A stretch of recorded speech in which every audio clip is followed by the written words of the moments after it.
घने जंगलों और खेतों से घिरे एक छोटे से गांव रामपुर में एक पुराना बरगद का पेड़ था। उस पेड़ पर वर्षों से एक टूटा फूटा झूला लटका हुआ था। गांव वाले कहते थे, सूरज ढलने के बाद जो भी उस झूले पर बैठता है वो कभी पहले जैसा नहीं रहता। गांव के किनारे बने छोटे से घर में रघु और उसकी पत्नी गौरी सो रहे होते हैं। तभी किसी औरत के रोने की आवाज सुनाई देती है। गौरी डरकर उठ जाती है। रघु, सुनो, फिर वही आवाज आ रही है। रघु खिड़की के पास जाता है। हवा तेजी से चल रही होती है। बरगद का झूला अपने आप हिल रहा होता है और उस झूले पर एक औरत बैठी होती है। लंबे खुले बाल, सफेद कपड़े और नीचे झुका हुआ चेहरा। हे भगवान, ये कौन है? वो औरत धीरे धीरे सिर उठाती है। उसकी आंखें पूरी लाल होती हैं। गौरी चीख पड़ती है। अचानक वो औरत गायब हो जाती है। कमरे में सन्नाटा छा जाता है।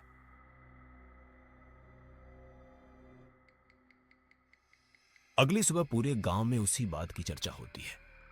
गांव का बूढ़ा आदमी काका सबको बताता है। आज से 20 साल पहले इसी पेड़ के नीचे एक लड़की की मौत हुई थी। उसका नाम था चंदा। उसकी शादी जबरदस्ती एक बूढ़े आदमी से करवाई जा रही थी, लेकिन चंदा किसी और से प्यार करती थी। शादी वाली रात वो इसी झूले पर बैठकर रोती रही और सुबह उसकी लाश इसी पेड़ से लटकती मिली। तब से उसकी आत्मा इस झूले में कैद है। गांव वाले डर जाते हैं। उसी दिन शहर से रघु की साली नेहा और उसका पति अमन गांव आते हैं।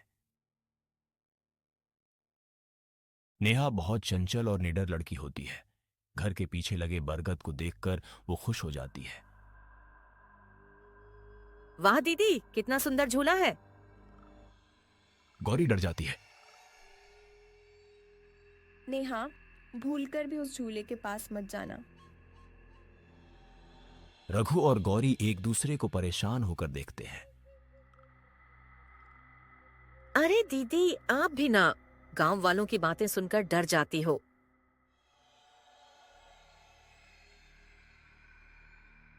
रात के 12 बजे सब लोग सो रहे होते हैं, लेकिन नेहा की आंख खुल जाती है। उसे बाहर से किसी के गाने की आवाज सुनाई देती है। आ जा रे झूला झूलें, आ जा रे झूला झूलें। नेहा खिड़की से देखती है। झूला अपने आप चल रहा होता है, जैसे कोई उसे बुला रहा हो। नेहा सम्मोहित सी घर से बाहर निकल जाती है। धीरे धीरे चलते हुए वो बरगद के पास पहुंचती है। हवा अचानक ठंडी हो जाती है।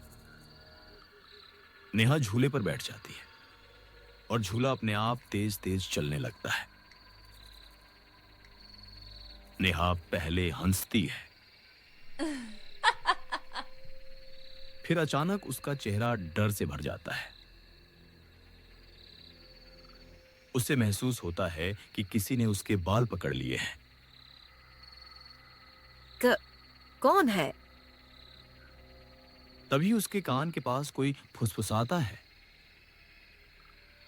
मेरा झूला कोई नहीं छीन सकता। नेहा जोर से चीखती है। चीख सुनकर सब बाहर भागते हैं। नेहा जमीन पर बेहोश पड़ी होती है। उसे तुरंत घर लाया जाता है। सुबह जब नेहा उठती है, वो बिल्कुल शांत होती है। लेकिन उसकी आंखें अजीब लग रही होती हैं।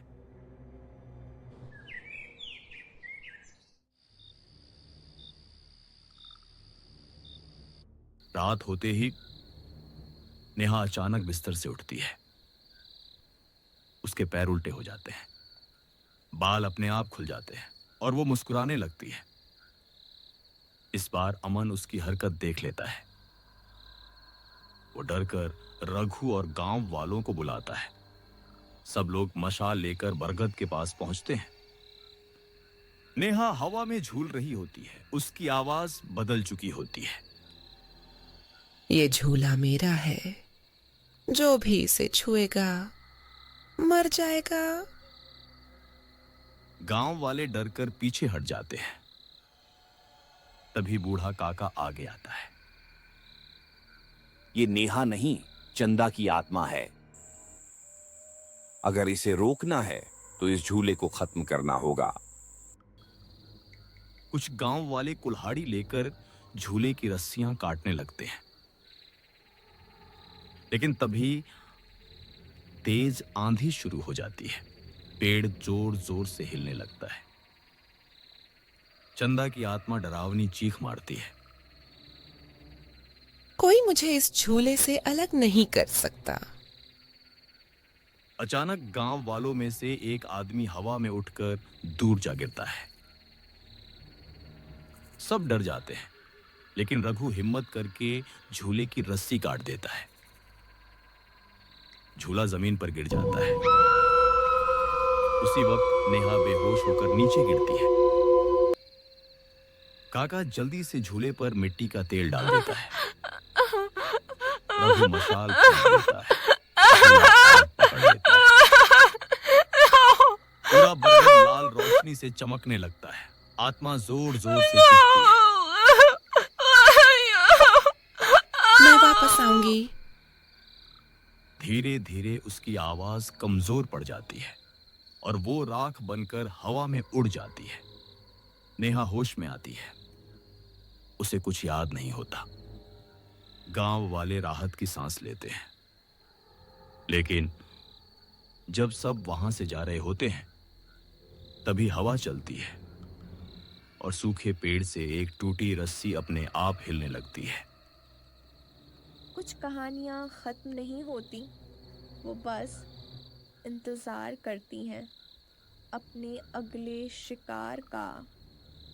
अगर आपको यह डरावनी कहानी पसंद आई हो तो वीडियो को लाइक करें, चैनल को सब्सक्राइब करें और कमेंट में लिखें, मैं रात में झूला कभी नहीं झूलूंगा